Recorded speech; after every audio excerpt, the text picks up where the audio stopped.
está entrando no ar. Debate 93.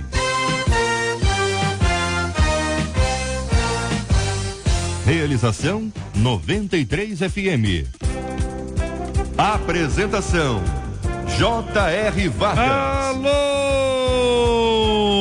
meu irmão. Alô, minha irmã. Aqui fala J.R. Vargas. Estamos de volta, começando aqui mais uma super edição do nosso Debate 93 de hoje, nessa sexta-feira, dia 2 de junho de 2017. Fale com o Debate 93. 2461-0093. E-mail debate@radio93.com.br. Facebook Rádio 93 FM. Site www.radio93.com.br. Fale com a 93 pelo WhatsApp 96803-8319. 96803-8319. Você chegou a ver, querido ouvinte, a história do Andreas von Richthofen, daquele menino, que era uma história impressionante. Lembra da irmã dele, a Suzane?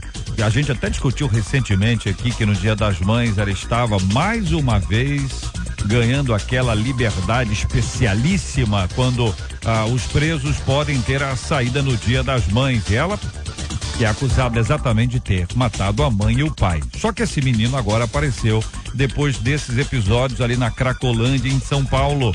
Ele apareceu, foi visto lá, foi encontrado lá e a repercussão foi muito grande. O ex-promotor de justiça responsável pela acusação contra a Suzane, chamado Roberto Tardelli, veio a público manifestar a sua indignação. Quantas pessoas não vivem esse momento de colapso nervoso, seja por uma separação, seja por uma demissão? Estamos pegando o momento que todo mundo pode ter e estamos marcando a vida dele com isso. Meu querido pastor Márcio Rocha, muito bom dia, meu querido irmão. O trauma desse rapaz foi um trauma muito forte, né, pastor? Que envolve aí a irmã dele, envolve os pais dele, é muita tristeza, né? Bom dia, JR, bom dia aos amigos da mesa. Foi um marco, né, JR? Não, imagina pra gente que não tinha absolutamente nada a ver com a nível de família, amigo sanguíneo. Imagina pra ele, imagina a situação dele, né? Essa dor, essa marca, toda essa situação que com certeza deve ter causado um grande transtorno na mente dele, na situação emocional dele. Reverendo Felipe Teres, quando a gente observa um caso desse ou como esse aqui, muitas vezes a gente vai perguntando, né? Como hoje, o que fazer quando somos marcados por escolhas erradas que fizemos no passado e parece que ninguém esquece. Tem até personagens bíblicos, né? Que a gente marca pelo erro que ele fez e não pelo restante de toda a obra. Conviver com a história do passado, trazendo tudo isso pro presente, infelizmente jogando todo esse peso ainda pro futuro, é uma batalha grande. JR, e a beleza do Evangelho de Jesus Cristo é isso, porque nenhuma outra filosofia, nenhuma outra ciência vai poder fazer o que Deus pode fazer no coração e na vida da gente, que é apagar e esquecer os pecados e dar pra gente uma vida nova. Como não sermos nós aqueles que marcam os outros, minha gente, por causa de seus erros? Qual é a maneira certa de proceder segundo os padrões bíblicos? Eu peço a sua opinião e a sua participação aqui no nosso Debate 93 de hoje, minha gente. Um jovem de 19 anos, pastor Samuel Silva, olha só, 19 anos, ele foi preso após tentar se passar por médico. A polícia descobriu que a inspiração dele era uma série de TV, a Grey's Anatomy, da qual ele é apaixonado, que conta a rotina dos médicos. E ele tinha lá, olha só o que ele tinha, pastor. Ele tinha receituário, estetoscópio, jaleco, carimbo médico, crachá de acesso ao hospital. Quase que foi, pastor. Bom dia. Bom dia, JR. É um perigo. A gente tem visto a nossa juventude caminhando com muita força para um abismo da futilidade, né? Tentando ser aquilo que de fato não é. Nós, como pastores, precisamos orientar e orar para que a pessoa encontre o seu lugar, né? Principalmente se ela for evangélica, porque infelizmente até dentro da igreja a gente tem visto isso. Irmão Harold de Oliveira, quero também a sua opinião sobre esse assunto. Afinal de contas, nós temos muitas pessoas que estão aí vivendo uma vida de fantasia, e essa é uma circunstância curiosa, né? Lembra até aquela série antiga, Ilha da Fantasia. Para muita gente, a pessoa cria uma personagem, vive aquilo ali como se verdade fosse, mas é uma mentira, irmão Harold. É uma situação que naturalmente é reforçada.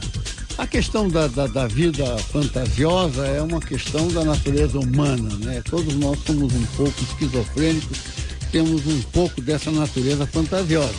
Mas hoje a tecnologia da comunicação e da informação, os grupos que se formam nas redes sociais têm um poder muito grande em cima das pessoas, principalmente adolescentes ou pessoas que estão na fase de formação do seu caráter, de estabilização das suas emoções, da infância e da adolescência. Esse rapaz aí com 19 anos, né, o querido pastor Holdson Bulê, bom dia, querido. 19 anos é novo, mas não é tão novo assim também não, né, pastorzão? O que é que o senhor acha? Bom, depende, né? Tem gente que chega aos 30, aos 40 anos é novo, nessa adolescência tardia. Tem razão. O que a gente pode perceber é que essa sociedade atual, ela é uma sociedade muito pouco resiliente. É por isso que a gente tem tantos problemas com as drogas. É uma sociedade que não suporta a dor, não suporta a frustração e por conta disso acaba buscando alternativas para a fuga da realidade. Por que uma pessoa resolve viver uma vida fantasiosa? Que motivos levam uma pessoa a querer ser o que não é? Você conhece histórias de pessoas que fingem e vivem numa espécie de ilha da fantasia? O que a Bíblia nos ensina sobre esse assunto? Eu quero ver a sua opinião e a sua participação aqui no Debate 93 de hoje. Olha, o que eu mais tenho ouvido ultimamente é que tem muito crente que não vai para o céu. Eu confesso que apesar de ansiar ir para o céu, eu não tenho certeza da minha salvação. Como de fato esse processo acontece, hein? O que é preciso para ter a vida eterna? Posso estar dentro da igreja e ainda assim não ser salva? Pergunta a nosso ouvinte. Como descobrir se vou viver ao lado do Senhor ou se eu estou condenada ao fogo eterno? Ouvinte, diz pra mim, você tem certeza da salvação? Olha aí, ouvinte, abre o olho, ouvinte. São 11h08. Ô Marcela Bastos, muito bom dia. Bom dia, JR, bom dia aos nossos queridos ouvintes, aos nossos debatedores. Eu tenho certeza que os nossos ouvintes têm história para contar com o Debate 93 e eles mandam pra gente 968038319. Manda o áudio contando pra gente a importância do debate na sua vida. Chama aí, ouvinte anônima, não deu nomezinho, anônima 1. Ô, querido ouvinte anônima 1, vou chamar assim, fala com a gente. A paz a todos da 93, principalmente a JR, né, os debatedores. Eu quero dizer que essa rádio tem me instruído bastante. Tem mais ou menos uns 3 anos que eu ouço. E todo dia eu estou ligadinha no debate. Isso é bênção nas nossas vidas. A paz, beijo a todos. E, minha querida ouvinte, muito obrigado pelo seu carinho, pela sua audiência. Que Deus continue te abençoando e fortalecendo mais e mais em nome de Jesus. Este é o Debate 93, com J.R. Vargas, na 93 FM. Pastor Márcio, diga uma coisa, tem crente que não vai para o céu, é isso mesmo, pastor? Ô, J.R., eu não posso deixar de ter a Bíblia como nosso principal livro de instrução. Eu fico, quando eu li esse texto, eu me lembrei daquele episódio que muitos vão dizer, Senhor, mas eu falei em línguas, eu me comportei, eu fui na igreja, eu fiz isso, e Jesus vai dizer assim, eu jamais vos conheci, né? Hoje a gente está muito preocupado com as pirotecnias dentro dos nossos cultos, do que descobrir qual é a vontade de Deus. Parece que nós estamos julgando uma situação como essa, mas é uma verdade, está escrito, o próprio Senhor que diz isso. A gente tem um outro exemplo das virgens também, né, que chegaram lá, bateram na porta do noivo e o noivo falou assim, eu não conheço vocês, entendeu? Então, nós vemos lá no Evangelho de Mateus, no capítulo de número 7, o versículo 21, Jesus dizendo lá, nem todo que me diz Senhor, Senhor, entrará no reino do céu, mas aquele que faz a vontade do meu Pai que está nos céus. Então, assim, isso é uma realidade, isso é o que Jesus está dizendo. São pessoas que estão dentro da igreja, são pessoas que usam a Bíblia, pessoas que usam terno, pessoas que usam gravata, pessoas que dançam, pessoas que pulam, que adoram, mas que vão chegar diante dele e vão ouvir dele, não é de nós, vão ouvir dele.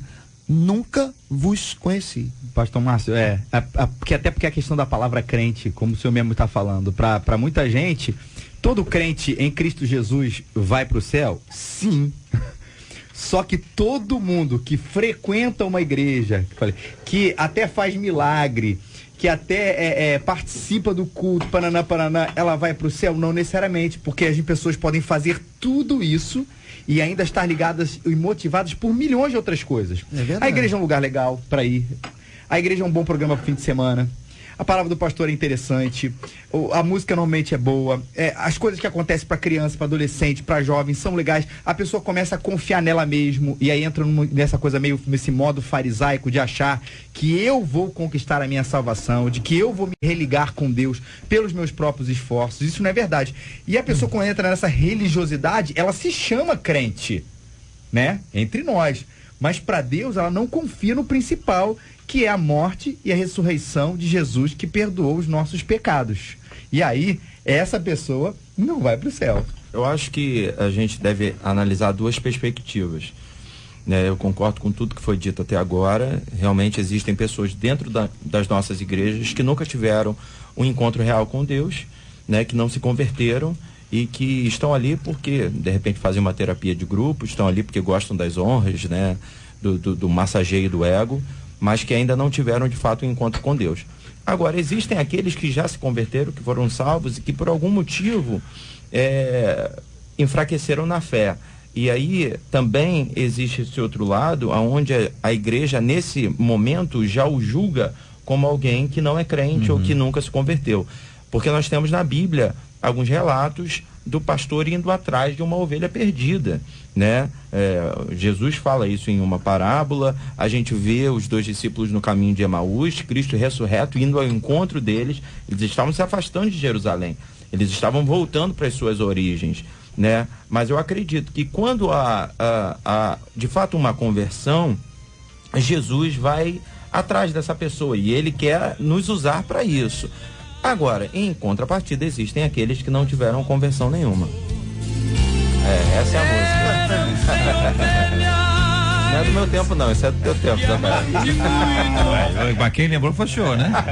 Eu lembrei do texto. Bom, eu gostaria aqui de deixar uma reflexão sobre o que o pastor Samuel falou. A Bíblia diz que ele não quebra, não esmaga a cana quebrada, nem apaga o pavio que fumega. E estar na igreja não necessariamente é ser igreja.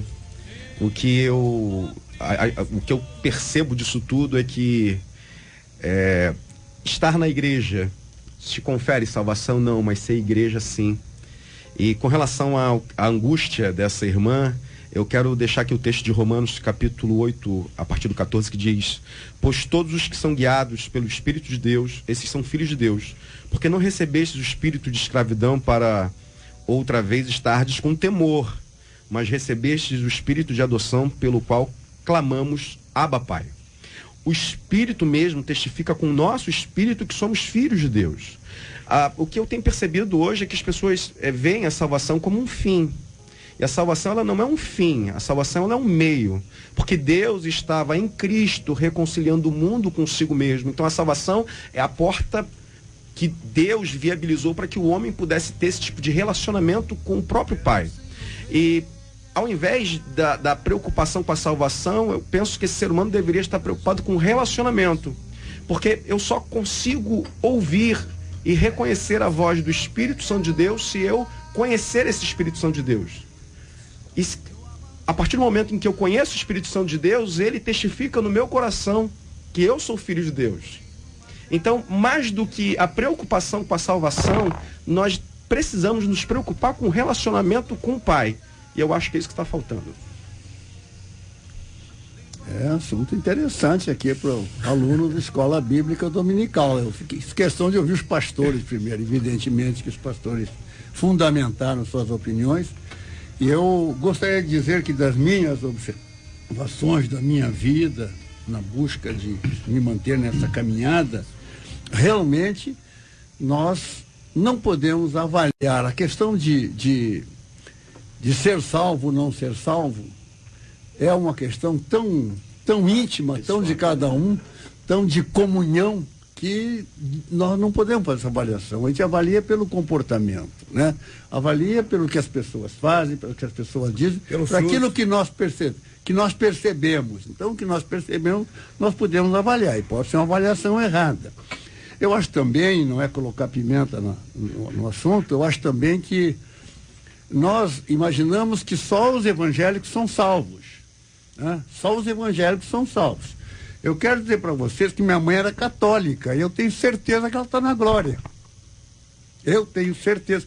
E adquiri essa certeza depois que eu conheci um pouco do evangelho, que eu estou há 30 e tantos anos andando nessa caminhada, conversando com pessoas que são realmente servos de Deus. Então nós estamos aqui discutindo com pastores. Então eu tenho certeza que ela está na glória. Eu a conheci. Então são questões que realmente nos remetem a uma grande dúvida que teve esta ouvinte. Vem cá, como é que a gente tem essa certeza que a gente está salvo? Eu acho que até por detrás dessa pergunta, dessa nossa ouvinte, eu acho que é muito isso, né? Como é que a gente pode ter certeza da salvação? Quais são os critérios da salvação? E a gente estava conversando um pouquinho antes de começar aqui o debate, né? De que, na verdade, muita gente entende a questão de que a salvação é um presente, é pela graça de Deus, é obra de Deus na nossa vida, mas ela vive o tempo inteiro como se tudo dependesse dela. Ela confessa que tudo depende de Jesus, mas ela vive como se tudo dependesse dela. Então, ela o tempo inteiro está ali para, eu preciso fazer isso, eu preciso fazer aquilo, como se Cristo já não tivesse conquistado tudo por ela. E isso, JR, não traz paz. A gente vê, às vezes, até como consequência disso, uma pessoa frequente, uma pessoa querendo fazer boas obras, mas por que ela faz isso, como os fariseus? Porque ela acha que se no momento em que ela olhar para o lado, ela não vai ser mais salva. E aí para de confiar no mérito, na cruz, de tudo que Jesus Cristo fez por nós. Então a base dela está errada. E o pastor Felipe... Também, não, por favor. Não, Cristo falou diretamente, se tu podes crer, tudo é possível naquele que crê. Uhum. Esse ser humano, ele está acostumado a pagar pedágio para tudo. Ele acha que para ir para o céu é preciso pagar o pedágio. A Bíblia diz que se com o coração crer e a boca confessar, é o início. E a partir daí, essa árvore ela precisa dar frutos que apontem para isso. Isso. Mas o início é crer no coração e confessar com os lábios. Eu creio o seguinte, eu creio que a salvação ela não está ligada só à boa intenção, nem a boas obras. Ela está literalmente ligada a uma confissão, a um crer, né? a uma decisão, a decisão de confessar Jesus como Filho de Deus, como Senhor dos Senhores, né? Resgatando ali tudo aquilo que ele fez na cruz. A gente tem que ter muito cuidado, porque tem muita gente ouvindo a gente achando que, não, então pelas minhas boas obras, né, eu vou ser salvo. E não é isso. Salvação está literalmente ligada a confessar a Jesus como Senhor, único Senhor e Salvador da sua vida. Vamos lembrar aqui o episódio contado aqui pelo pastor Roth. Me lembrei de um primo meu, o Rubens. Ele passei uma vez de carro, ele estava no carro na frente, era um pedágio, e quando eu passei para dar o dinheiro, a pessoa falou, não, já foi pago. Então o pedágio já foi pago, né, pastor? O pedágio já foi pago e foi muito bem pago. Não há quem pague, não há quem possa pagar a salvação, não há quem possa adquiri-la com dinheiro ou com obras, não há quem possa adquiri-la com todo o seu esforço, não há. Ainda que seja a pessoa mais extraordinária do mundo, e todos nós conhecemos pessoas maravilhosas, se ela não tiver um encontro com Jesus Cristo, aí é com Jesus, não necessariamente com a igreja. Vocês já disseram que tem gente na igreja que pode não estar. A gente, lógico, a gente fica sempre com aquele negócio, mas como é que pode? As perguntas são várias. Perguntas, por exemplo, e a pessoa que entre os índios, e uma pessoa que nunca ouviu, que está lá no outro lado do mundo, ou tribos não alcançadas, ou povos não alcançados. Há uma preocupação no campo missiológico constante sobre esse assunto, né? Em que aspecto isso vai? E o aspecto que o ouvinte conta é o seguinte: como é que eu sei que eu sou salvo? É diferente do estou salvo. Que a questão do estou salvo, ela também vai para alguém que pensa, por exemplo, que alguém tem a salvação e perde a salvação. Está salvo outra vez, perdeu outra vez. Então, se uma pessoa baseia a sua salvação na obra, ela ganha e perde, ganha e perde. Se ela se baseia na obra de Cristo, ou ele já resolveu o assunto, ou o assunto é pendente. Eu estou só explicando as duas possibilidades aqui, e quero ouvir os companheiros sobre esse assunto. Eu acho que a gente precisa entender um pouco mais a graça de Deus. A graça, ela não tira o valor das obras. Só que na graça, eu faço não para alcançar. Na graça, eu faço porque eu já fui alcançado. E pelo fato de ter sido alcançado pela graça, a minha consciência em Cristo foi iluminada. Foi o texto que eu li em Romanos capítulo 8. A salvação é de foro íntimo, e graças a Deus que é de foro íntimo. E essa salvação de foro íntimo não cabe a nós sermos termômetros de quem é ou não é, porque cada ser humano vai responder por si. Então, o Espírito Santo de Deus que em mim está, testifica com o meu espírito, Abba, Pai. Mas para eu reconhecer essa voz desse Espírito Santo, volto a repetir, é necessário relacionamento com Deus, é necessário vida com Deus, é necessário leitura da palavra, é necessário oração, porque se assim não for, essa confusão, essa angústia, porque todos nós estamos numa sociedade de meritocracia, fomos treinados desde a tenra idade à meritocracia. E não transferir isso para o reino de Deus é muito difícil. A não ser que a gente conheça essa graça que confunda todos os fundamentos humanos da meritocracia. E eu sou recebido não porque eu mereço, mas porque Ele me amou de tal forma que Ele me escolheu e Ele me salvou. O pastor Tim Keller fala que parece que o ser humano ele age, o modo natural é o modo do mérito. Por isso a nossa desconfiança quando alguém diz é de graça. Às vezes, não sei se quem já fez trabalho de rua, talvez a maioria de nós, e a gente entrega às vezes alguma coisa, que não é um folheto, vai entregar uma água, vai entregar não sei o quê. A primeira pergunta que faz é assim, eu vou ter que pagar alguma coisa? É de graça? Ela tipo assim, ela desconfia. A igreja. É o modo que a gente tem, mas Deus quer mudar esse modo. E é de graça porque alguém pagou. Verdade. A igreja, inclusive, ela entende dessa maneira, doutrinariamente, quase todas as denominações, porque o que é o discipulado se não é justamente um mecanismo de levar um maior conhecimento da palavra e um maior relacionamento que a gente no limite chama de comunhão com Deus, né? Esse relacionamento de que o pastor falou. É exatamente, o caminho é esse mesmo. Eu acho que de tudo que foi dito, pelo menos o que mais me chama a atenção, eu acho que vale a pena a gente bater nessa tecla, é a questão do relacionamento, né? Porque às vezes a pessoa se relaciona com a igreja, se relaciona com as obras, se relaciona com uma série de fatores e esquece de se relacionar com aquele que de fato nos salva, que é Cristo Jesus.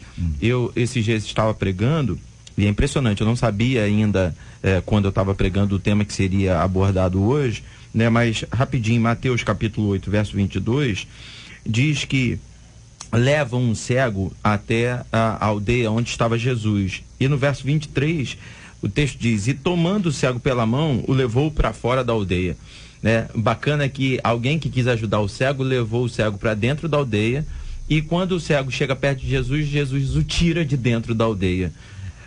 Porque o relacionamento Jesus sempre bateu na tecla que o relacionamento verdadeiro não é dentro da igreja, mas é no nosso quarto, é no nosso local secreto. A igreja, ela pode ser um lugar de encontro, mas o lugar de relacionamento, né, constante é no nosso dia a dia, no nosso cotidiano. Acho que como é que eu sei se eu sou salvo? Você se relaciona com Jesus como um amigo, independente da igreja, independente do pastor puxar a tua orelha? Se sim, você é salvo, se você já o confessou como seu único e suficiente salvador. Se não, talvez você seja religioso. E esse desejo de relacionamento de Deus é tão poderoso que no Evangelho de Lucas, no capítulo 14, ele fala daquela grande festa que o Senhor fez e convida as pessoas. Mas a Bíblia diz que as pessoas estavam preocupadas com as coisas da vida. Exatamente. Por exemplo, não teria pecado do cara ter se casado? Não teria pecado do cara ter comprado o campo e ter ido ver? Não teria pecado nenhum nisso. Mas o dono da festa ficou tão indignado que, tipo assim, eu estou convidando você para ter um relacionamento com você e você está envolvido com os negócios da vida. Né? Isso é uma demonstração de que nós estamos negligenciando ou deixando para depois algo que por causa da graça ter nos alcançado, que o Senhor sempre quer se relacionar conosco. 2 textos para ajudar a nossa reflexão aí, para os nossos ouvintes anotarem. Romanos capítulo 8, 16, e diz: o próprio Espírito testifica com o nosso espírito que somos filhos de Deus. Quem testifica é o Espírito. Aonde ele testifica? Com o nosso espírito. Ele que vai dizer que nós somos. Então, 2 pessoas sabem se você é salvo ou não. Você e Deus.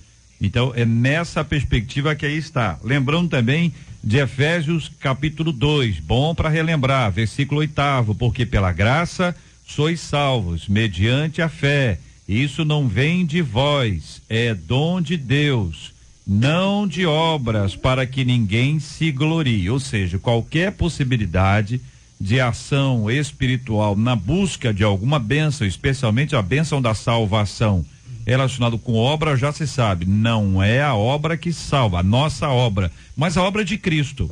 Então, os frutos, eles revelam o que a pessoa fez ou que tipo de relacionamento ela tem com Deus. Não é o fruto, não é o que você faz que vai abrir a portinha do céu. Ninguém vai ter uma chavinha especial do céu porque é bom de boa obra, é uma pessoa presente, uma pessoa dedicada. Não, isso é resultado da salvação. Aí não é para receber, é porque recebeu. Aí não é pedido, é gratidão. Muda a lógica toda. Entendeu? Também. Você não vai você tá indo na igreja que obrigado, tô indo obrigado, se eu não for, eu perco a salvação. Essa é a lógica da obra. A lógica da gratidão é: eu fui alcançado pela graça, Deus mudou a minha vida, eu estava condenado ao inferno, agora eu sou salvo, vou morar no céu, estou na casa do Senhor para glorificar e quero servir esse Deus para sempre. Porque quando um cristão fala para sempre, é para sempre. Sempre. JR, e você falou essa coisa do relacionamento, essa coisa da obrigação, da obra. Para mim, isso vira uma chave muito interessante quando a gente pensa em família, marido e mulher, pais e filhos. Imagina que eu chegue na minha casa assim: olha, poxa, amor, pra gente se manter casado, pô, eu tenho que fazer esse jantar pra você. Pô, amor, pra gente se manter casado, cara, a gente tem que sair hoje à noite. Poxa, amor, pra gente manter casado, poxa, a gente vai ter que conversar agora, vai ter que namorar agora. Já pensou que coisa esquisita ao chegar? Olha, porque eu quero me manter casado. Com Deus é a mesma coisa. A gente está nessa relação, nessa aliança com Deus, e o que a gente faz, e que são as obras, o relacionamento, ele é uma consequência daquilo que já aconteceu no nosso coração. E aí que você falou, a lógica muda tudo. A gente faz por gratidão, por resposta e não para manter. Senão fica um negócio forçado. Não fica fruto dessa relação, fruto da beleza de Jesus, fruto do encontro com o Senhor. Como ficaria estranho se todo dia eu fizesse uma boa ação para minha esposa, para dizer assim, pô, porque afinal, que saco, a gente tem que manter o nosso relacionamento. Muito bem, são 11h29, minha gente, essa reflexão para o coração de todos nós, a busca pela presença de Deus, gratidão, louvor ao Senhor, reconhecimento dos feitos de Deus na nossa vida, que a gente vive pela fé, a gente não vive pelas obras, que nós fomos alcançados pelo Espírito poderoso de Deus que mudou a nossa vida e nos transformou para sempre. Essa é a bênção de estarmos sempre juntos e na presença do Senhor, lembrando sempre o carinho e o amor de Deus por todos nós. Você ouve Debate 93 com J.R. Vargas. Olha, minha gente, Andreas von Richthofen foi encontrado em estado de surto ao tentar pular o muro de uma residência próxima a Cracolândia, em São Paulo, na última terça-feira. A repercussão foi tão grande que o ex-promotor de justiça responsável pela acusação contra a Suzane, a irmãzinha dele, o senhor Roberto Tardelli, veio a público manifestar a sua indignação. Ele disse: quantas pessoas não vivem esse momento de colapso nervoso, seja por uma separação, seja por uma demissão? Estamos pegando o momento que todo mundo pode ter. Estamos marcando a vida dele com isso. Perguntamos: você concorda com o promotor? O que fazer quando somos marcados por escolhas erradas que fizemos no passado e parece que ninguém esquece? Por outro lado, como não sermos nós aqueles que marcam os outros por causa dos seus erros? Qual é a maneira certa de proceder segundo os padrões bíblicos? Eu pergunto a você, ouvinte amado, que participa. 96803-8319, 96803-8319, ouvindo inicialmente os nossos queridos debatedores. Então, em cima da pergunta feita aqui, a gente precisa chegar a um denominador comum de que a invasão da casa de uma pessoa não é algo corriqueiro, né? Porque o defensor do Andreas, né? Ele quer fazer-nos acreditar que é uma coisa comum, e não é. Agora, é óbvio que a coisa se tornou muito maior por conta do sobrenome do rapaz, por conta do incidente ocorrido há anos atrás. E aí, biblicamente falando, a gente deve julgar o rapaz e ponto, e não o sobrenome dele, né? Ezequiel 18 fala sobre isso, que cada alma é julgada de maneira individual, independentemente do que o pai fez, do que a mãe fez, do que o irmão fez. Então, a minha opinião em relação a essa situação é que, ao mesmo tempo que não é uma coisa comum, e a gente não pode passar a mão na cabeça do garoto dizendo, coitado, ele teve um surto e invadiu a casa dos outros, não, ele tem que pagar por isso, a gente também não pode fazer isso se tornar algo gigantesco só pelo fato dele ser irmã dessa menina que assassinou os pais há anos atrás. Eu gostaria de trazer alguns dados aqui, porque, coincidentemente, antes de ontem, estava no carro indo trabalhar e ouvi a entrevista de um colega de doutorado dele lá da USP. Esse rapaz aqui é doutor em Química. E esse colega dizia o seguinte: o Andreas sempre foi muito isolado, porque as pessoas, volta e meia, ficavam lembrando da irmã dele e se perguntando, será que ele não é igual a ela? Ou seja, não bastou apenas ele passar por um trauma em que a família dele implodiu, literalmente, toda ela. As pessoas são muito cruéis, e colocando ele, e comparando ele à irmã dele. Eu fico pensando o prejuízo emocional que esse rapaz aqui não passou, as dores dele, e surtou. Eu acho que a gente deve olhar esse rapaz com um olhar de muita misericórdia e de muita graça. Porque para você ser doutor em Química, você precisa ser da USP, você precisa ser uma pessoa disciplinada, você precisa ser uma pessoa determinada. E a gente percebe que ele lutou com isso durante toda a sua vida, até que teve um surto. E a gente não sabe quais são as influências. Eventualmente aqui ele fumava maconha, foi o que foi dito aos policiais, eventualmente ele bebia. Mas eu penso que a gente deve ter um olhar muito misericordioso. Porque é isso que o Satanás faz com as pessoas. Ele pega uma pessoa que tem um potencial enorme e joga na lata do lixo. Desculpa, pastor. Pastor, eu concordo com o que você diz, mas ao mesmo tempo eu discordo, porque ele poderia ter escolhido uma outra pessoa, uma outra situação para ser padrão da vida dele, para ser exemplo da vida dele.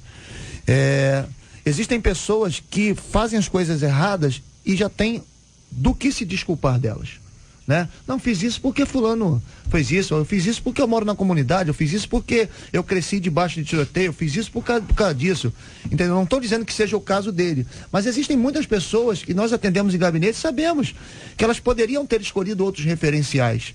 Esse menino, não estou dizendo que não teve surto ou que teve surto, mas concordo com o pastor Samuel que disse aqui que isso não pode ser corriqueiro. Você já imaginou? Nós cinco aqui, da mesa, a gente pode, de repente, começar a aceitar um monte de propina, porque a gente tem um monte de gente aceitando propina, então a gente vai aceitar propina também. Eu posso escolher o meu referencial. E ele teve, porque a gente sabe de história, ele teve pessoas que acompanharam ele, pessoas que trabalharam na mente dele, pessoas que mostraram para ele que ele poderia, apesar de ser um Richthofen, ser alguém diferente. Entendeu? Então a gente tem que ter muito cuidado pra gente não dar margem para as pessoas porque tem um passado, porque tem uma história. Não, eu vou escolher seguir a mesma história e fazer tudo errado. Entendeu? Existe a questão química e a questão emocional. Porém, eu acredito que ele tem que ser tratado como uma pessoa comum, como uma pessoa que cometeu um delito, cometeu um erro. Com misericórdia, sim, mas também com os rigores da lei. Desculpa. Não, por favor.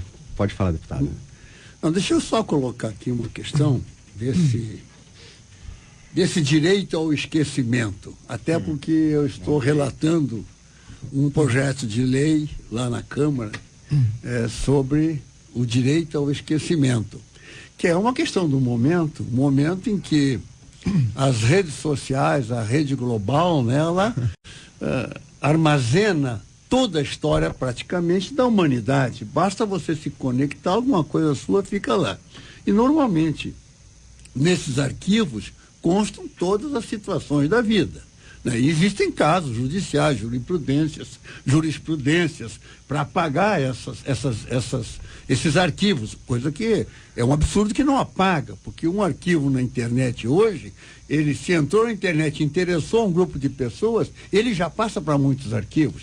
Não adianta você apagar dentro da rede social, exigir que Google apague, apaga, mas vai ficar em algum lugar e vai retornar um dia. Então, a internet não admite esquecimento. Eu não sei se isso é bom, se isso é ruim, isso é uma verdade. Agora, quando existe um caso como este, em que ele tem essa relação com um fato que está arquivado em todos os provedores do mundo, né, pela natureza que foi o assassinato praticado pela irmã e namorado, etc. Então, você vê que é muito difícil ele se libertar desse ataque contínuo no emocional dele. E as pessoas têm limites para isso. E digo mais, as pessoas hoje ainda têm esses limites muito abaixo. Por quê? Porque a sociedade está cada vez mais protetora, quer dizer, abandonou o processo natural da seletividade na vida e as pessoas são muito protegidas. Nós estamos, vou usar uma palavra ruim, mas vou usar. Nós estamos criando hoje nas nossas escolas, eu alerto os pais, os avós, os que cuidam, uma sociedade de bundões, porque as crianças não são super protegidas. Ora, essas crianças super protegidas, elas vão ser muito frágeis para enfrentar os problemas na vida. Não sei se é o caso dele, mas estou dizendo como é que as coisas podem andar. Um aspecto que me parece importante ser tratado e contextualizado aqui, uma pessoa numa igreja, às vezes é o pai. O pai lá fez uma coisa errada, muito errada, muito errada. E as pessoas marcam os filhos. O menino é adolescente, ou jovem, ou é criança, e o pai errou. E vão olhar para esse menino como o filho daquele homem que fez isso, aquilo e aquilo outro. O menino cresce, mas ele ainda continua a ser lembrado como filho do fulano de tal que fez isso assim. Há pessoas que vão lidar com isso e vão dizer o seguinte: eu não serei o que eles dizem que eu sou porque o meu pai fez. Não serei. Outros começam a se acostumar com aquela ideia. Já que dizem que eu sou tanto isso, será que de fato eu não sou? Ou seja, a reação das pessoas não é uma reação igual. E eu me lembro aqui, vocês todos sabem disso, você pega o nome de Davi, do rei Davi, e nós botamos, cita aí 5 momentos espetaculares que te marcaram, ou extraordinários, ou momentos mais marcantes da vida de Davi. Dificilmente não vai se citar a queda de Davi com Batseba. Dificilmente. Nós vamos lembrar de Golias, aí depois começa a pensar assim, é um homem segundo o coração de Deus, quais foram as outras guerras dele? Mandou matar o marido da... Entendeu? Ninguém lembra mais das outras guerras dele. Entendeu? Ninguém de vocês não, vocês são pastores, o irmão Aródio já é aluno da escola dominical há bastante tempo, né? Entendeu? Tem todo um conhecimento, vocês têm. Agora, a maioria das pessoas não vai conseguir lembrar de 5 episódios na vida de Davi que não inclua a queda dele. Ele vai ser lembrado pro resto por nós, como alguém que caiu. E nós somos quem? Nós somos a igreja. Então, é difícil isso aqui, porque a pessoa pode ficar eventualmente marcada por uma coisa que ela fez, pode. E ela pode ficar marcada por uma coisa que ela não fez, também pode. Até para falar de Raabe. As pessoas falam de Raabe. Raabe é prostituta. Não, por que não fala da Raabe que entrou na genealogia? Que a princesa. Por que não entrou? Casou com Salmão. Por quê? Assim, eu queria voltar aqui ao caso do Andréas, porque aqui está dizendo, e a polícia mesmo disse, que ele foi encontrado em estado de surto. Ele tentou pular. Assim, a infração dele, o crime dele foi ter tentado pular dentro de uma casa. E se observou que ele não levou nada, e aqui o que diz que ele tentou pular, ele não conseguiu, pelo visto. Eu fico muito preocupado, porque a gente pode fazer com que, dar a ideia de que todo ser humano é igual, e todos vão responder da mesma forma. Eu sou contra passar a mão na cabeça dele, não é isso que eu estou dizendo. Só que o ser humano não é igual ao outro. Cada um vai responder de uma forma. Cada ser humano é um ser humano. Cada ser humano é um universo em si e tem as suas complicações e seus atravessamentos. Alguém sabe o que é ter os pais assassinados pela própria irmã? Alguém sabe lá o que é isso? Não, e a irmã foi junto no enterro com ele, abraçou ele, chorou com ele. Alguém sabe lá o que é isso? Alguém sabe que pode ser produzido? Assim, esse menino, a única esperança que ele tem de encontrar Jesus. Não existe psicologia, psiquiatria que dê jeito nisso. O que parece, o evangelho. O que tem que ficar claro aqui, o pastor não está defendendo o crime e nem está aqui, nem estão acusando o rapaz, dizendo que não há chance. Sim. Quer dizer, é um episódio, é uma pessoa, o pastor trouxe a palavra, ele precisa de Jesus Cristo e tem salvo das nossas orações, mas o crime é crime, o que não pode, etc. O outro lado dessa mesma história que traz isso e espalha para o nosso bairro, para o condomínio, para o pessoal que está ouvindo a gente no trabalho agora e na própria igreja, são as pessoas marcadas pelo que outros fizeram ou pelo que elas mesmas fizeram no passado. Até quando essa conta vai continuar em aberto? Ok. Então, tá até tirando um pouquinho a questão do André de lado e colocando isso para nossa situação do nosso dia a dia, nossas comunidades, amigos e tudo. Eu acho que uma coisa que a gente, JR, tem que sempre fazer é nunca fazer uma opção entre a justiça e a misericórdia, que normalmente é o que a gente quer fazer. Pelo extremo da justiça e o extremo da misericórdia, talvez falando assim, né? Ou a gente apedreja, e acontece demais, né? A história de Jesus com aquela mulher é uma história real, que é real, não apenas porque aconteceu, ela é presente nos nossos dias, mas também, por outro lado, muita gente assim, deixa pra lá. E até a palavra de Jesus ali é muito interessante, né? Vai e não peques mais, que ao mesmo tempo é misericórdia e ao mesmo tempo é justiça. Muito legal isso. E eu acho que quando isso acontece, precisa assim averiguar, precisa se fazer justiça, mas você tem que ter balanceado com isso a misericórdia, e isso é muito difícil. Eu, como ser humano, prefiro optar por um extremo. Assim, deixa esse negócio pra lá. O cara roubou a igreja, por exemplo, que a gente tá falando de igreja, que roubou a igreja, deixa isso pra lá, gente. Deus vai se entender com ele. É um extremo, que eu não concordo, tá? Ou outro negócio vai querer acabar com ele, acabar com a fama dele, acabar com a família dele, em nome disso.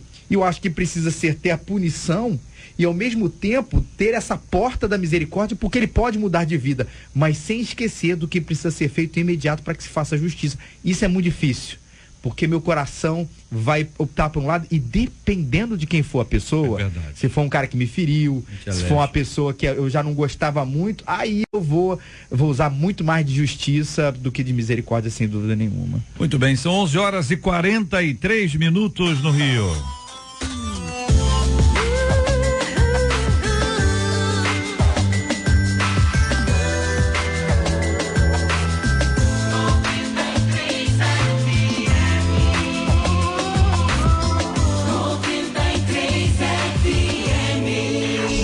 A paz do Senhor a todos, eu me chamo Silvia e a Rádio 93 na minha vida é bênção, é chuva de bênção. Eu gosto de todos os programas, mas eu não perco o debate todos os dias. O JR tem um senso de humor assim que às vezes eu tô triste e começo a ouvir, ele faz as brincadeiras e eu me pego rindo, e quando eu vejo no final do dia a tristeza foi embora, com os louvores, com os programas, com as mensagens. Então, para mim, a Rádio 93 é muito importante, sim. Parabéns, Rádio 93. Ei, minha querida irmã Silvia, Deus te abençoe. Vou abrir aquele sorrisão aí, né, Silvia? Deus te abençoe muito e te fortaleça cada vez mais. Muito bom ter a sua companhia e a sua participação aqui no nosso Debate 93 de hoje, Silvia. Deus te abençoe e sustente, minha irmãzinha. Você ouve Debate 93 com J.R. Varga. Um jovem de 19 anos foi preso após tentar se passar por médico. A polícia descobriu que a inspiração dele era uma série de TV, Grey's Anatomy. E muita gente já assistiu essa série. Agora estão colocando o título dela em português. Anatomia de Grey. É exatamente isso. É a lei. Estão fazendo isso aí. Canal X lá estão botando lá. Agora esse é o nome. Em inglês ficou tá legal, né? Mas quando vai pro português. Mas porque se passa no hospital, etc, né? Bom, esse rapaz, apaixonado por essa série, que conta a rotina dos médicos, né? com Josias de Faria Júnior, que é o nome dele, os seguranças do hospital encontraram blocos de receituário, estetoscópio, jaleco, carimbos médicos e crachá de acesso ao hospital, até o acesso ao hospital. Por que uma pessoa resolve viver uma vida fantasiosa? Que motivos levam uma pessoa a querer ser o que não é? Você conhece histórias de pessoas que fingem e vivem numa espécie de ilha da fantasia? O que a Bíblia nos ensina sobre esse assunto? Pergunto aos nossos queridos debatedores e aos nossos ouvintes. JR, eu confesso que eu estava lendo aqui um pouco na Bíblia, alguns textos, e ia citar um deles, mas eu me lembro aqui, e a gente está aqui cercado de pastores, eu me lembro de uma vez, de um irmão que veio a Nova Jerusalém para dizer que tinha uma causa na justiça para receber da Petrobras, eu acho, sei lá, e ia ganhar não sei quantos milhões de reais, e disse que ia abençoar a igreja, e que ia dar um dízimo enorme, e depois ele disse que ia abençoar os pastores da igreja, dando uma casa para cada um deles na Barra da Tijuca, e levou a gente para ver as casas na Barra, e nos levou ao encontro com o construtor da casa, e chamou o cartório. E eu vou parar por aí porque vai parecer que eu estou inventando, mas infelizmente eu não estou inventando. E no final das contas a gente descobriu aquilo que a gente já desconfiava, que era uma grande mentira. Infelizmente, existem algumas pessoas que se deixam levar por uma fantasia e elas passam a acreditar na própria mentira delas. Né? Num primeiro momento, uma mentira que abre portas, né? Uma mentira que faz com que elas sejam bem aceitas e recebidas em determinados lugares, mas depois uma mentira que pode levá-las à morte. Literalmente, né? Pessoas que prometem e aí fazem com que as outras pessoas se mobilizem em torno daquela promessa e aí prejudicam demais os outros. Então nós precisamos vigiar, porque isso entra com força nas nossas igrejas, né? Às vezes é uma questão psicológica ou até de psiquiatria, mas às vezes não, às vezes é uma sugestão maligna, é o diabo mesmo em cima de uma falha de caráter. O que eu entendo aqui, JR, queridos ouvintes, é que o próprio nome aqui da série é Grey's Anatomy. Isso quer dizer, isso é zona cinza.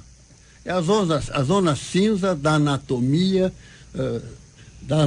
humana. Então, é o que quer dizer. É justamente aquele espaço, né, no caso aqui mental, onde você está nessa. Eu falei de início aqui, que aliás tem até uma frase popular de músico, poeta e louco, todos nós temos um pouco, não é isso mais ou menos? Então é esse pouco que tem uma gradação, e quando chega em certa zona cinza, que é o que mostra essa série, então aí as pessoas assumem esta condição de mitomaníacos, que isso é mitomania, e digamos, vamos dizer assim, uma patologia, não sei como é que chama isso, é uma coisa anormal, né? É anormal, quer dizer, eu não sou psicólogo, mas é uma questão totalmente. Então o cara é mitomaníaco. E cada um de nós, faça uma reflexão, queridos pastores, queridos ouvintes, nós conhecemos muita gente assim, que inventa história e vive aquilo como se fosse o real, mas fica sempre mais ou menos lá, mais ou menos cá. Eu até lembro um outro episódio, que é um outro filme também, que foi a história e a vida de um cidadão que ganhou um prêmio Nobel, que foi John Nash.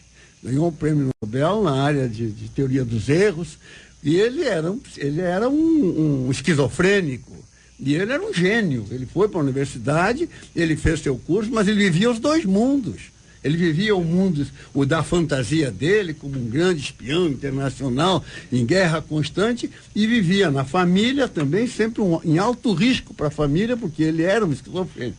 Mas ele concluiu a sua universidade, desenvolveu a sua tese e ganhou o Nobel da Paz. Então veja como é que essas coisas são. Esta é a zona cinza em que a humanidade pode estar vivendo e um ou outro pode estar vivendo. A pessoa que mente, que já é errado em si, obviamente, mas ela faz uma mentira pontual. A questão aqui é de uma pessoa que cria uma realidade e acredita que ela é um personagem e de que tudo aquilo que ela está criando é realidade. Isso já é a patologia. A gente não sabe exatamente tudo que aconteceu aqui, mas que parece um pouco isso. Agora, agora, trazendo para uma coisa que não é tão patológica, mas que também fala um pouco da gente, né? Quando a gente também começa a ficar tão apaixonado por esses universos da fantasia, é também uma maneira da gente querer escapar da realidade. Ele pode, JR, ir para um lado de doença, mas às vezes a gente pelo mundo dos filmes, o fã-clube, aquela coisa exagerada que às vezes tem, de que ele vai conhecer a fulana, vai conhecer o fulano, ele vai ter jantar com ela, ele começa a criar, ele não é doido, mas ele já está criando uma realidade paralela, né? Paralela, porque ele não está satisfeito com o presente. Agora, o que acontece aqui... Eu preciso fazer um esclarecimento, um parênteses. A Marcela veio aqui e diz, deputado, o Grey, que se refere a essa série, é o nome dela, da personagem. Digo, então tem trocadilho, coincide exatamente com o Grey, mas então só para esclarecer. Quer dizer, é o nome dela, mas na realidade vive-se nessa zona. Eu gostaria de pontuar aqui. Não invalida o conceito. Algo. Quer dizer. A Bíblia diz que o pai da mentira é o diabo.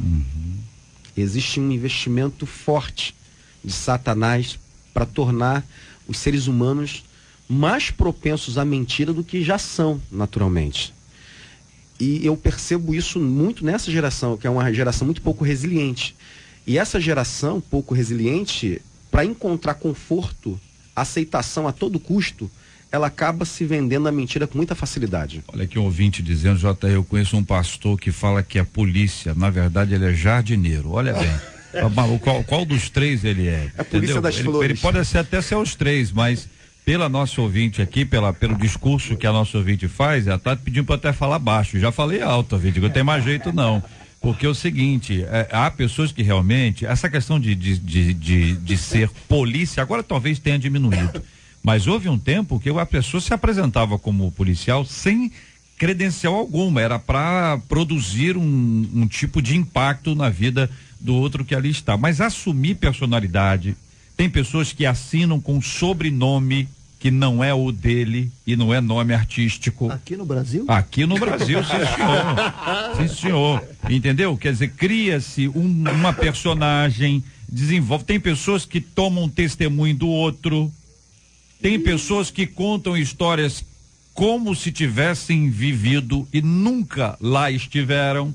Então você tem, isso existe. O assunto aqui do rapaz é que ele assiste um seriado, é uma série na televisão, entra com a cabeça dele na série, e você mesmo traz a série para ele, assume que ele é a série, embora ele mantenha o nomezinho dele, e vai pro hospital para atender. Pela graça do Senhor, ele foi descoberto antes de atender. Você imagina que isso, em geral, isso é depois que dá uma zebra. Ele podia ter assistido o Super-Homem, né? Funcionou como um gatilho. Por aí, não ia fazer mal a ninguém. Já tem isso, Ô JR, Oi, querido. Tem tanta coisa, JR, que a gente poderia falar aqui. Tem tanta gente que diz que é profeta, mas não se relaciona com a palavra. Tem gente que diz que é pastor, mas não tem ovelha. Tem gente que diz que é evangelista, mas não evangeliza nem dentro da sua própria casa. Sabe? Tem tanta gente que prega promessa que Deus nunca prometeu nada. Tem tanta coisa, foi curado de uma doença que não que é verdade, né? Testemunha de algo que nunca viveu, ilusão, né, sabe? São coisas que não estão só fora da igreja, estão dentro da igreja, e que a gente, como pastor, a gente tem que ter muito cuidado, né? Alguém chega, por exemplo, vai visitar uma igreja, eu sou pastor lá na comunidade da Zona Norte, aí o pastor Samuel, por me conhecer, né, por saber, poxa, pastor lá no pastor Márcio, legal, bota o cara na honra, o cara não é nada, o cara é um mão de obra, né? Que nem mais na igreja, bagunçou a igreja toda e agora quer se apresentar como outra pessoa. Ouvinte dizendo, JR, agora eu tô com medo. Eu tô com medo aqui, JR. Eu acompanho Naruto. O Felipe vai explicar pra gente quem é. Naruto, é uma geração, obrigado pelo elogio, mas é muito anterior a mim. Naruto há 10 anos e sei mandar todas as magias e selos de mãos e nomes em japonês, mas é para relaxar e fugir da realidade um pouco, mas eu sei que é algo passageiro, diz aqui o nosso ouvinte. Olha só, Jota, obrigado. O pessoal deve estar com medo dele agora. Eu sou da década de 80, Caverna do Dragão, essas outras coisas aí. Isso é antigo? Você que é antigo? Achei que fosse recente, por isso que eu pedi pro senhor responder pra gente. Mas de onde isso aqui, Naruto é um desenho japonês de muita magia, de luta, de muita fantasia. O escape, JR, escape da realidade, ele é comum, ele é normal. Eu vou sair de férias, quero sair dessa realidade, quero achar que eu tô vivendo aquela praia lá no Ceará. Eu assisto, eu vou ao cinema, parece que eu entro ali e vivo aquela história. E aí eu saio depois da realidade. A gente aterriza. Isso é bom. Isso é bom. O problema é literatura como o problema é viver mais lá do que aqui. Isso que vai tornar a coisa ruim. O cara faz aquilo ali pra aliviar um pouco da tensão do dia a dia. É igual o jovenzinho que joga videogame, é fera no videogame. Aí me escolhe pro time, misericórdia. É bom só no FIFA. No FIFA ele é bonzão, mas na bola, misericórdia. Agora, se a pessoa consegue memorizar, né, todas as magias, nomes em japonês, imagina o conhecimento bíblico. Deve ser maravilhoso. Rapaz, eu fiquei pensando aqui na genealogia de Jesus. Eu pensei na genealogia de Jesus, só de Jesus. Porque não é uma coisa tão fácil, tem que ter pessoas muito habilitadas. A gente tem a mania... Reverendo Felipe aí. Estreou em 2007. Já tinha alguns anos. É isso? Olha, 2007? Naruto? Eu tinha 20, JR tinha 30. Eu tinha 22 nessa época aí. 2007? É por aí. Não é isso? Mas fala, pastor. Você sabe, JR, que assim, a gente que é um pouco mais velho do que o reverendo Felipe. A gente o quê? Eu, hein? Você e o deputado. Você botou o deputado junto ainda. Ai, Jesus. Mas o que acontece? Minha avó, meu bisavô, ninguém sofria de estresse, né? Ou de repente sofria, mas a medicina não sabia da existência do estresse. E aí a gente tem que tomar cuidado para a gente não gerar um preconceito em relação a algo que é de fato uma realidade. Talvez, por exemplo, nesse debate aqui eu estou revendo alguns conceitos, porque uma pessoa que chega para mim e diz assim: pastor, ora por mim que eu quebrei meu braço porque eu assisti o Superman e pulei da janela. Eu ia dizer, pô, tá maluco, rapaz? Né? Mas talvez isso seja mais real do que a gente imagina. Talvez passe por uma sugestão maligna, mas às vezes até por um nível de estresse elevado. E a gente precisa orar, porque até dentro da igreja, no meio religioso, outro dia me mandaram uma foto de uma carteira de pastor sendo vendida por R$40. Compra, e aí imagina, o cara compra uma carteira de pastor, entra num CTI para fazer uma visita. Meu Deus do céu. Porque ele tem uma carteira. Põe a mão no paciente que não pode, faz alguma coisa que não pode. São 11 horas e 58 minutos, minha gente. Escuta aí, ó.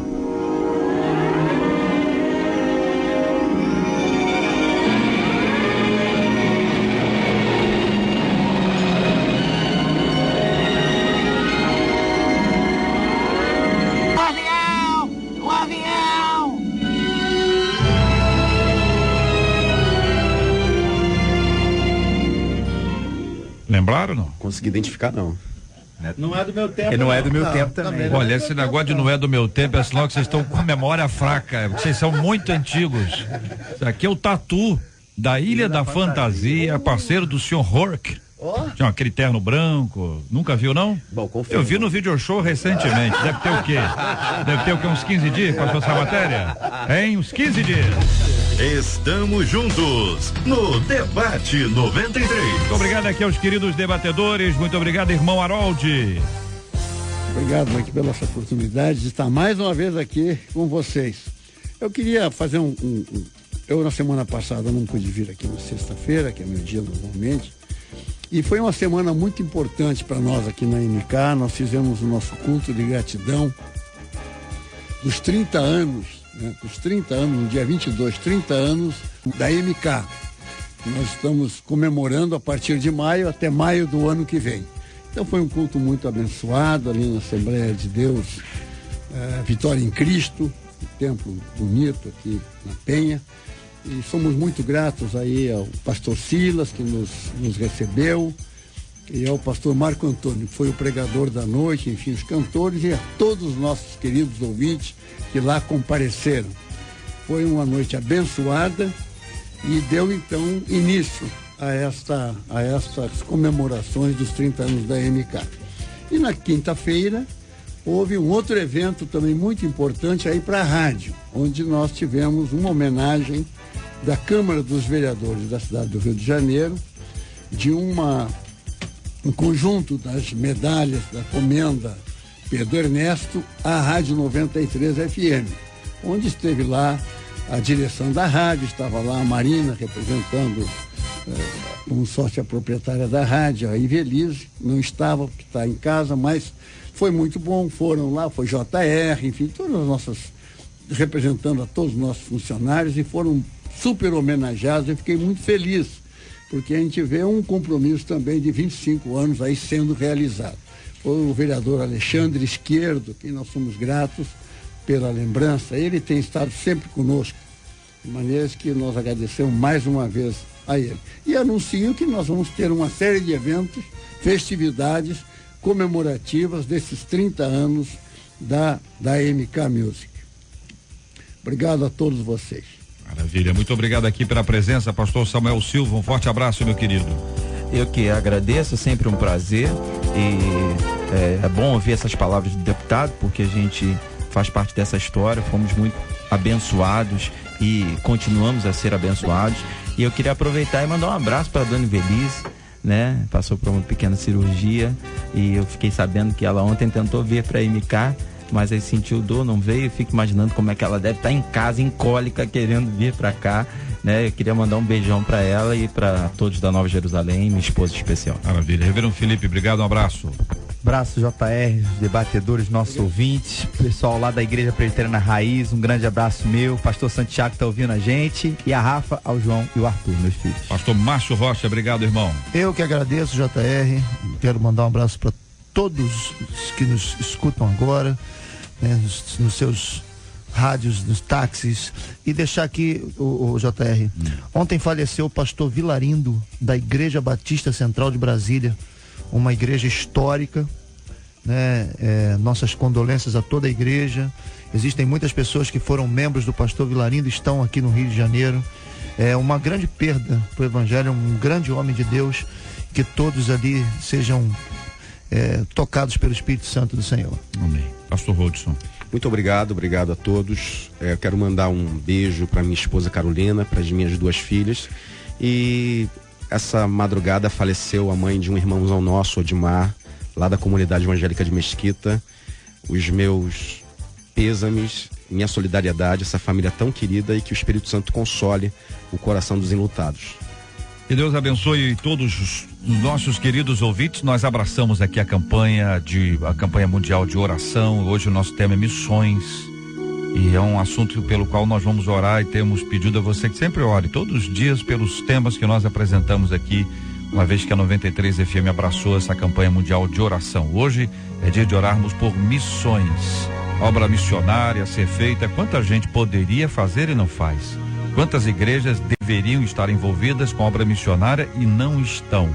O que faz uma pessoa, um crente ou mesmo uma igreja não estar envolvida com a obra missionária? Se não está envolvida com a obra missionária, com o que ela está envolvida? Vamos pedir a Deus que nos dê sabedoria, misericórdia e graça, em nome do nosso Senhor e Salvador Jesus Cristo. Nós vamos orar também pelos temas que nós discutimos hoje: a certeza da salvação, a alegria da salvação, a gratidão a Deus pela salvação, orando pelas pessoas marcadas pelos atos delas e de outros também, orando pelas pessoas que vivem no mundo de fantasia e se perderam completamente ao longo dessa história. Vamos orar uns pelos outros, pela cura dos enfermos, pelo consolo aos corações enlutados, e mandando um beijinho especial, papai, mamãe, toda a turma ouvindo a gente lá em São Paulo. É uma bênção poder render graças a Deus e louvar ao Senhor por gente tão especial. Vamos orar, pastor Márcio orando conosco pela cura dos enfermos e consolo aos corações enlutados.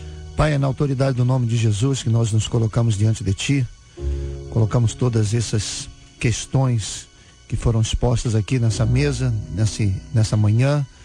Deus, gera no coração a certeza da salvação, cura, Deus, todo trauma emocional que um passado, um trauma familiar possa ter gerado, trazendo sequelas a essas pessoas. Eu creio que um encontro contigo trará cura para a vida delas.